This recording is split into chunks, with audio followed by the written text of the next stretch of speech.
अस्सलाम क्लास। आज जो हम टॉपिक करने लगे हैं वो है चाइनीज़ रिमाइंडर थ्योरम। इससे पहले हमने कॉन्ग्रेंसेस के टॉपिक किए थे, उसमें हमने फिर लीनियर कॉन्ग्रेंस को सॉल्व किया था। उसके बाद अब ये पेज नंबर 47 पे हमारे पास एक थ्योरम आ रहा है जो है चाइनीज़ रिमाइंडर थ्योरम। ठीक है, इसमें होता है कि हमें काफ़ी सारे एक से ज़्यादा एक ग्रुप दिया होता है कॉन्ग्रेंस का, तो उन कॉन्ग्रेंस को हम सोल्व कैसे करते हैं, इसमें वो चाइनीज़ रिमाइंडर थ्योरम के थ्रू हम सोल्व कर सकेंगे। इसमें ये होता है कि जैसे यहाँ पे हमें दो कॉन्ग्रेंस दिए गए हैं। ठीक है, हमारा टारगेट क्या होता है इसमें, बेसिकली इस एक्स को फाइंड करना कि ये एक्स क्या है। जितने भी यहाँ पे इक्वेशंस दी गए इन सब में जो एक्स होगा ना वो सेम होगा। ठीक है ना, हमने फाइंड करना है कि वो एक्स क्या है। जब हम एक एक्स फाइंड कर लेंगे तो हर जगह वही एक्स आएगा। मीन्स कि हम 5 को यहाँ इसको हम ऐसे लिख सकते हैं, जैसे हमें यहाँ पे दिया गया है X is congruent to 1 mod 5 है।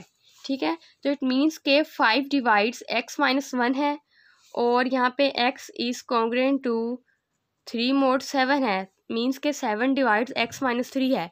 तो इन दोनों में सेम ही एक टर्म आएगी x, दोनों जगह सेम ही x आएगा जो कि ये सारी कंडीशंस को सेटिस्फाई कर देगा, इन दोनों कॉन्ग्रुएंस को सेटिस्फाई करेगा। तो हमने उस x को फाइंड करना होता है। और चाइनीज़ रिमाइंडर हम x तब फाइंड कर सकते हैं, सेम x होगा। उसकी ये कंडीशन है कि जो हमारे पास मॉडुलस है इन दोनों का जो GCD है वो 1 हो, मीन्स कि वो दोनों आपस में को प्राइम हो, तभी हम उस x को फाइंड कर सकेंगे। जैसे यहाँ पे हमें ये 3 कॉन्ग्रुएंसेस दिए गए हैं। ठीक है, पहले हम चेक करेंगे कि क्या इनके जो मॉडुलस है आपस में को प्राइम है कि नहीं। पहले 3 और 4 चेक करेंगे, 3 5 करेंगे और 4 5 सारे आपस में मीन्स के को प्राइम होनी चाहिए, इनका GCD आपस में 1 आना चाहिए। तो इनका जब हमने चेक किया GCD वो 1 के इक्वल था, तो इस सूरत में हम यहाँ पे चाइनीज़ रिमाइंडर थ्योरम यूज़ करते हुए इस x की वैल्यू फाइंड कर सकते हैं। यहाँ पे एक ही x आएगा, हर जगह x की वैल्यू सेम होगी। ठीक है, ये हमें चाइनीज़ रिमाइंडर थ्योरम कहता है। इसकी जो स्टेटमेंट है वो आप देखिएगा क्या है। यहाँ पे हमें ये सारे मॉडुलस दिए गए हैं। हमने क्या किया है, let m1 m2 m3 so on mk be pairwise relatively prime integers. ठीक है, मीन्स मैंने आपको बताया रिलेटिवली प्राइम होने चाहिए, को प्राइम कह लें, एक ही चीज़ है। जो सारे मॉडुलस हैं मॉड्यूलू हैं वो आपस में रिलेटिवली प्राइम होने चाहिए। और यहाँ पे a1 a2 a3 so on ak क्या है, वो इंटीजर्स हैं। ठीक है, हमने a1 इंटीजर्स लिए हैं। कैसे integers, such that ai and mi is equal to 1, वो जो इंटीजर है उसका वो मॉडुलस के साथ जो उसका GCD है वो 1 होना चाहिए। और यहाँ पे जो ai mi है कि क्या वैल्यूज़ है, i जो हमारे पास होगा वो 1 से k तक होगा, वेरी करेगा, 1 से k के दरमियान होगा।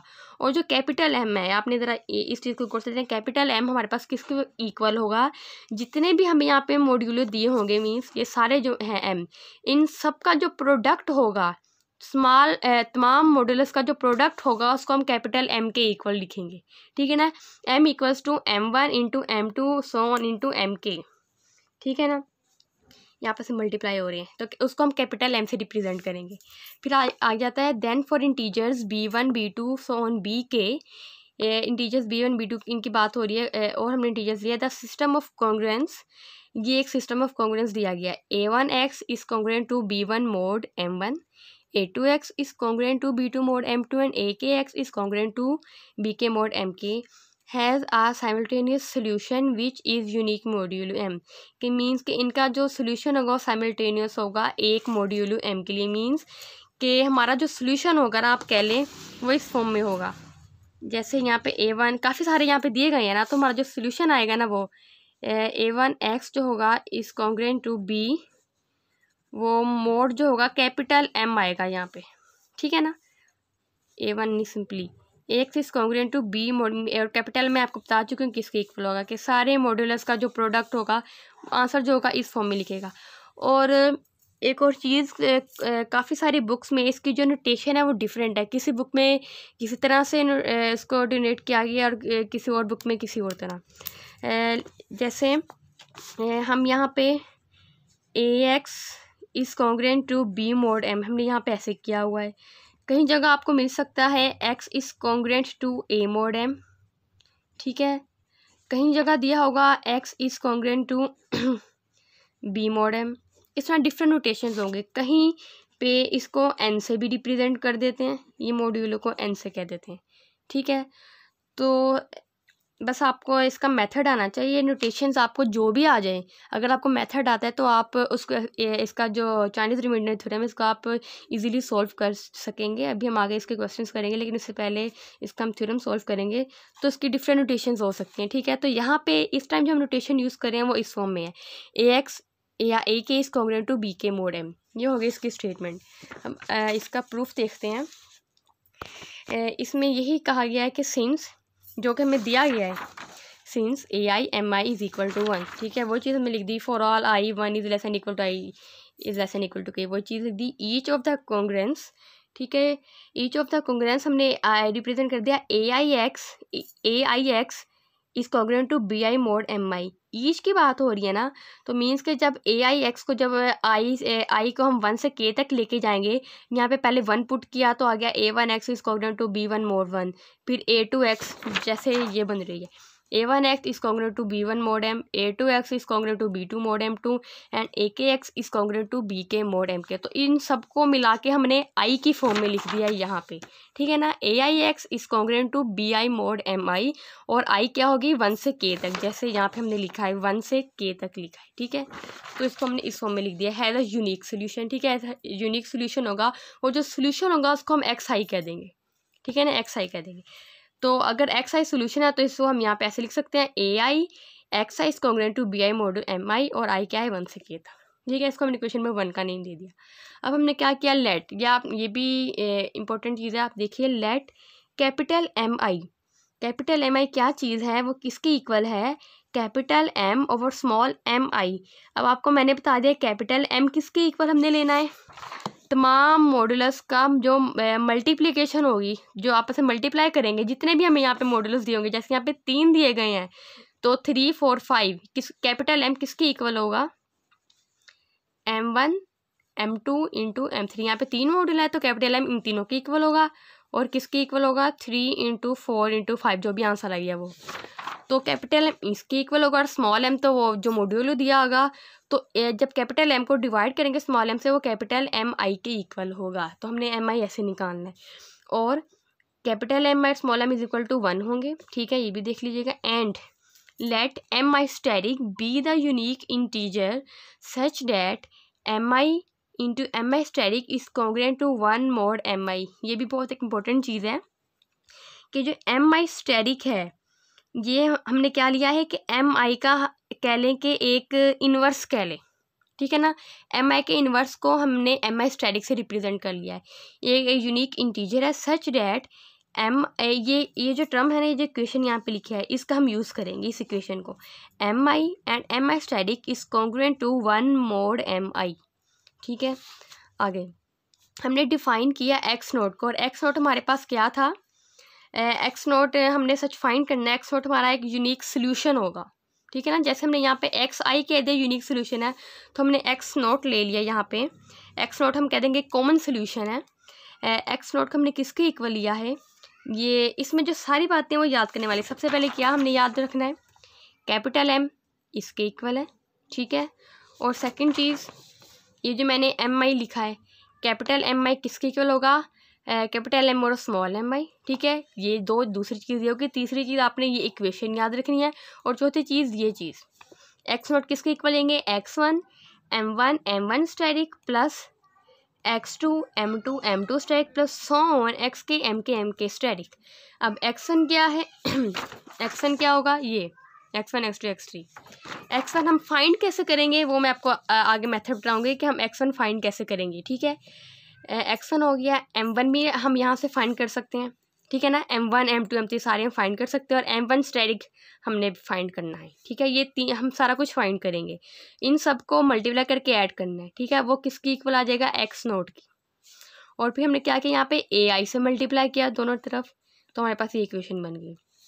सिंस हमें ये दिया गया है AIXI, ठीक है, इस congruent to BI mod M, ये चीज़ हमें दी गई है। एंड और ये भी हमें दिया गया है MI M स्टैटिक इस कॉन्ग्रुएंट टू 1 मोड MI, ये दोनों इक्वेशन हमें दी गई है, ठीक है।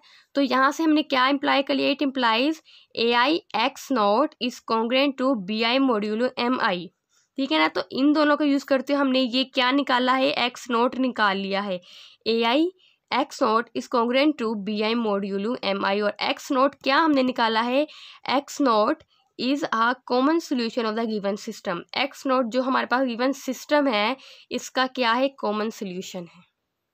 ठीक है, इन सारी चीज़ों का हम अभी यूज़ करेंगे नेक्स्ट क्वेश्चन में।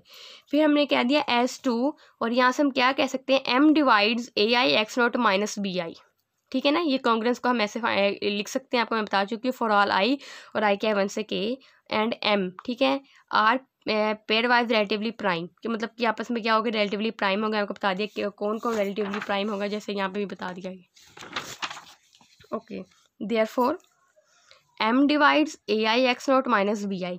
देखें, जैसे यहाँ पे हमने लिखे, इस इक्वेशन से हमने लिख दिया M I divides A I X I minus B I. ठीक है, और मैंने आपको कहा कि जब हम फाइनल इक्वेशन फाइंड करेंगे, जो हमने फाइनल इक्वेशन फाइंड करनी थी, मैंने आपको कहा था कि सारे जो कॉन्ग्रुएंस होंगे उनका वो होगा मल्टीप्लिकेशन। जैसे मैं यहाँ पे लिख देती हूँ, जो हमने एंड में फाइनल इक्वेशन फाइंड करनी है ना, जैसे मैंने ये बताया आपको। ठीक है, A I X is congruent to B modulo M. Final equation हमने जो फाइंड करनी है ना, वो यहाँ पे हमने स्मॉल एम नहीं कैपिटल एम होगा। मींस कि हमने यहाँ पे लिखना है मोड, जितने भी हमें सिस्टम दिए गए होंगे, अगर 3 दिए गए तो 3 मॉड्यूल होंगे, M1 M2 M3। ठीक है, जितने भी होंगे इनको मल्टीप्लाई करेंगे। इसको हमने इसी वजह से कैपिटल M से रिप्रेजेंट किया है, तो इसी वजह से हमने यहाँ पे लिख दिया है M divides A I X not minus B I. इसी वजह से हमने यहाँ पे कैपिटल M लिख दिया है। ठीक है, वैसे तो ये कंडीशन है ही है, जब हम स्मॉल एम आई को हम ऐसे लिख सकते हैं, जो भी हमारे यहाँ पे मॉड्यूल होता है वो डिवाइड करता है A I X not minus B I, और जब हम सबको ऐड कर लेंगे हमारे पास यहाँ पे कैपिटल एम आ जाएगा, तो हम तब भी ऐसे लिख सकते हैं। ठीक है, तो इससे हमारे पास ये इक्वेशन आ गई, A I X not is congruent to B I module M. यहाँ से क्या आ गया, hence X not is a common solution of the system modulo M. X not क्या है, इस पूरे सिस्टम का एक कॉमन सोल्यूशन है। अच्छा, हमने क्या, अब हमने कहना है कि ये यूनिक सोल्यूशन भी है। अब हमने क्या किया, हमने सपोज कर लिया कि y is another common solution of the system modulo M. ठीक है, y एक और सोल्यूशन है, तो हमने यहाँ पे क्या को रिप्लेस कर दिया, A I Y is congruent to B I modulo M. ठीक है, तो यहाँ पे आ गया A I Y is congruent to B I modulo M I. ठीक है ना, m है तो हम यहाँ पे एम आई कर दिया। एम आई से मुराद है यहाँ पे M1 into M2 into M3 सारे आ जाएंगे। ठीक है, क्योंकि M इसके इक्वल था। ठीक है, हमने यहाँ पे एम आई से रिप्रेजेंट कर दिया। अब हमने क्या किया, A I Y is congruent to A I X not module M. यहाँ पे हमने ये कैसे लिखा है, बाय 2 and 3। देखें, इक्वेशन नंबर 2 क्या थी, A I X not is congruent to B I modulo M, और इक्वेशन नंबर 3 क्या है, A I Y is congruent to B I modulo M.